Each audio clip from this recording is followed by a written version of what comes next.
1 2 3สบายดีอันยองฮาเซโยอันยองฮาเซโยเราซื้อโยจองมิดาโอ้เลื่อนแม่บ้านฮาโกเว้าเกี่ยวกับอันเรื่องศัลยกรรมเนาะ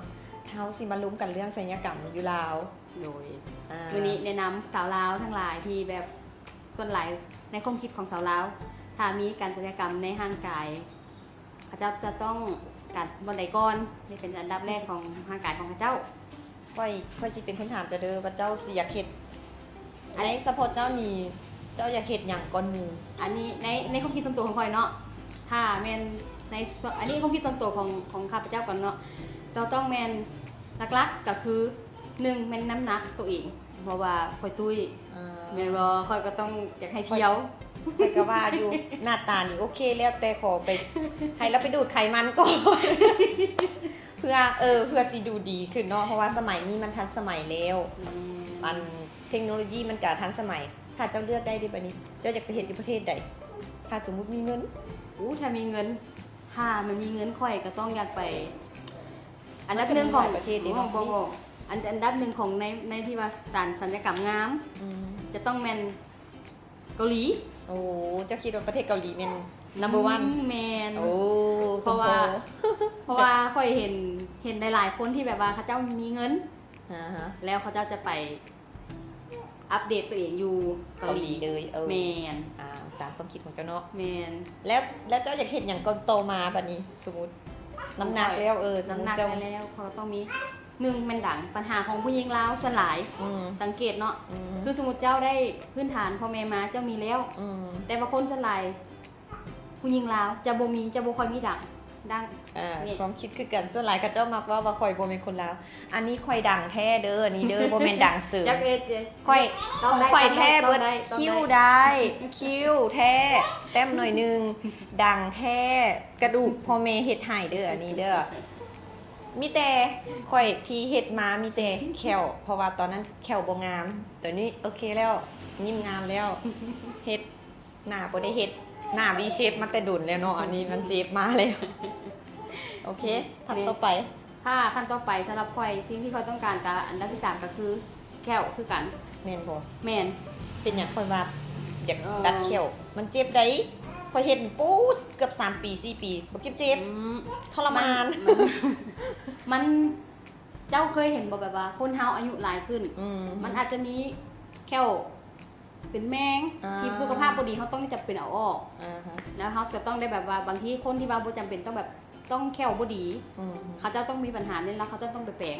แต่สำหรับส่วนตัวของข่อยต้องเป็นปัญหาที่3ก็คือแค่วเจ้าอยากไปแปลงให้มันงามแม่นกันเรียบขึ้นโอเคเพราะว่าปัญหาของข่อยหลักๆก็คือ3อย่างในชีวิตมันจะมี3อย่างนี้1น้ำหนักแม่น2ดังแม่น3แม่นแค่วโอเคถูกต้อง3อย่างที่เราอยากเฮ็ดก่อนหมู่เนาะแต่ว่าเรื่องหน้า V shape เอาไว้แบบถ้าสมมุติมีเงินแท้ๆค่อยไปฉีดไขมันลงละลายละลายไขมัน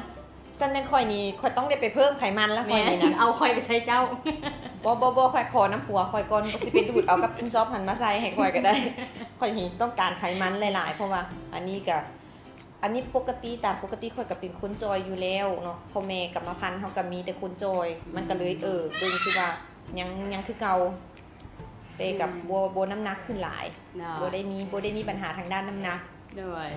แต่บัดนี้เฮาถ้าพื้นฐานหลักๆพื้นฐานของครอบครัวแต่ละครอบครัวก็แบบคือจะว่ามันบ่คือกันเพราะว่าคือข่อยนี่ครอบครัวข่อยก็แบบว่าจะเป็นครอบครัวที่มีน้ำมีนวลหลายโพดจนมันหลายเป็นน้ำมัน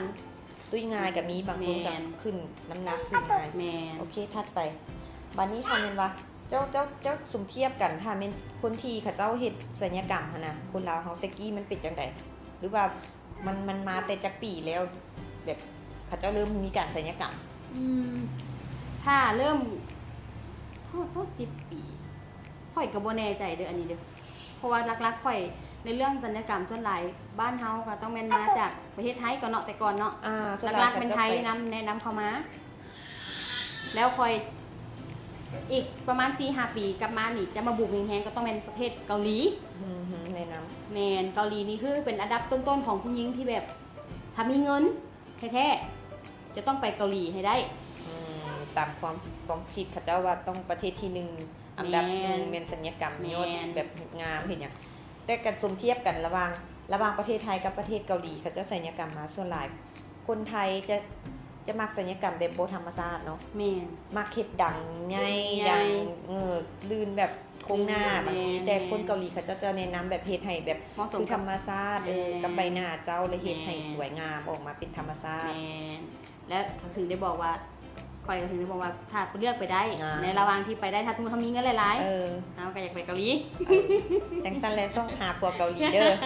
มีเงินแล้วไปได้มีเงินแล้วศัลยกรรมผัวแล้วศัลยกรรม เป็นไรเฮโย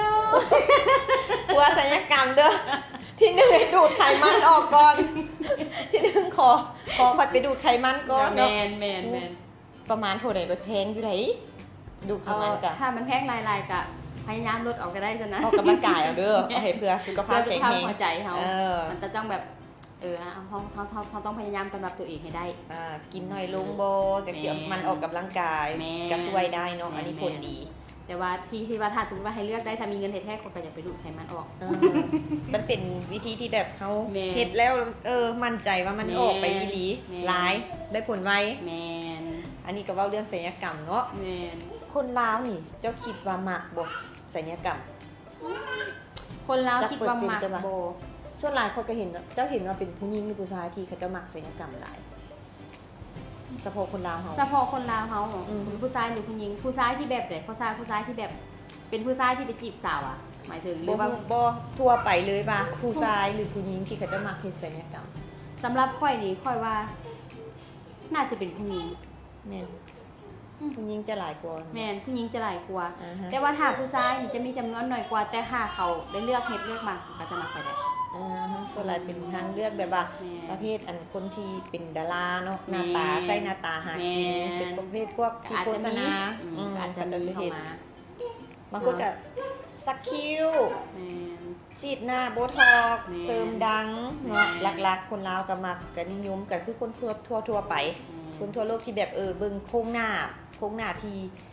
ส่วนหลายคนน่ะสี่เหลี่ยมบอกเขาจะมักเฮ็ดเป็น V shape จังซี่ แม่น อาจจะความสวยงามและความมั่นใจของร่างกายเขาดี แม่น มันก็ต้องมีแบบว่า ๆพวก เอ แอ อ ร์โฮสเตสสจวต อัพหน้าตาตัวเองว่าโอเค หน้าตาค่อยจำนี้ความพอใจของค่อยยังบ่พอใจ เฮ็ดอีก ป มี กติ เงินละเฮ็ดอีก มีเงินค่อยก็เฮ็ดอีก อันนั้นเขาเอิ้นเศรษฐกิจศัลยกรรม เฮ็ดตัวนี้บ่ได้แล้วก็เอาตัวใหม่เนาะบางคนบ่แต่ถ้าเขาเห็นส่วนหลายคนลาวของผู้หญิงน่ะจะแม่นมาร์เก็ตที่หนึ่งอันดับแรกแม่นดังที่สองมาแต่แม่นปากดิปากกระจับ แม่น ตาสองสั้น แม่น จะเห็นบางคนก็มีคิ้วอยู่แล้วบางคนเขาเจ้าก็บ่ซักคิ้วก็แต้มเอาเพราะว่ามันเป็นสามารถดึกได้เฮามักเฮ็ดทรงใดให้มันแต่งหน้าผู้หญิงต้องได้แต่งหน้าตลอดเนาะ อืม ไปอยากให้มันเปลี่ยนลุคได้หลายๆลุค เพิ่มแบบความมั่นใจแห่ง อือฮึ รูปลักษณ์ของเขา แม่ ให้หน้าตาเขาแบบโอเคขึ้นนี่ ค่อย แหละ ก็ว่าอยู่เด้อันค่อยนี้แต่ว่า คันว่าเรื่องหน้าตาก็พอแล้วแหละซำนี้แต่ว่าคิดอยู่ว่าอย่าไปเฮ็ดคิ้วซักคิ้วเพราะว่าหยังเป็นคนที่แต้มแบบคิ้วยากหั้นนะ เต็มแล้วบ่มั่นใจว่าทรงนี้มันงามบ่เข้ากับหน้าเฮาบ่ฮู้มีแต่ธรรมดาแบบฟ้าวแดกอะลูกแน่ล่ะกะ โอ้ยเนาะลูกอุ้มมาจังซี่แล้วก็เต็มไปพร้อมบางทีสิไปใส่น้ำหัวนี่ไวๆเด้อจังซี่พูนแล้วเธอขีดจนพี่โอ้ยลืมเอาขีดมาที่ตัวสิแล้วมันคือปัญหาเฮาตอนนี้ ส ที่ ภาพ เฮา ว่า เห็น เขามีลูกน้อ อ่า ยมีความจำเป็นของเขา มั มัน หลายๆอันแน่เนาะแล้วก็จังว่าคือในใจ แต่ว่าเฉพาะแบบส่วนบอดี้อยู่ห่างกายเฮาน่ะบ่จังซี่คอยบ่กล้าคอยบ่เอา เจ้าบอกว่า บ่คอยบ่ซึม แต่ว่าเขาว่าเจะโอเคได้ คอยมักธรรมชาติแม่นค่ะแม่นว่าเฮ็ดมันก็ต้องงามขึ้นแต่คอยย่านแบบแนวนี้หั่นน่ะแบบเสียมมาใส่ในห่างกายหรือว่าพวกไขมันจังซี่แบบเอามาฉีดใส่เขาก็บ่เอา แน่มีห้ามที่ดี ก็เข้าใจแต่ว่าอันเว้าพื้นว่าทำ ความยานของคุณโต แม่นเฮาเอาละสำนี้ก็ยามันบ่เป็นหยัง อ่า แล้วบัดนี้เอาแต่ว่าคันเว้าเรื่องหน้าตาเฮาไปพบผู้คนหลายๆจังซี่เฮาก็ต้องอยากแบบงามหน่อยนึงแน่นี่อายุหลายแม่นบ่คนเฮาตีนกาสิแบบบางทีโดนๆ เซ ซี นเล ด อร์ โบท็อกซ์น้อยนึงจังซี่ถ้ามีโอกาสได้ไปเกาหลีก็สิไปอีกก็สิไปฉีดน้อยนึงเพื่อว่า เฮาก็อยากนุ่มเด้เฮาก็อยากหน้าสดใสอยากนุ่มบ่แม่นหมาหรือหนังตาเหี่ยวตลอดสิเนาะประมาณจังซั่น โอ้ยมันก็มีคือถ้าสมมุติว่าความคิดของผู้หญิงลาวส่วนหลายในทุกมื้อนี้ที่เฮาไปเห็นพบปะในสังคมค่ะคือหมู่คู่หรือว่าด้านนอกที่ว่าเฮาไปนอกเฮือนเนาะทำไมถึงผู้หญิงคนลาวเฮาก็คอนเฟิร์มพระเจ้าบ่ได้ดอก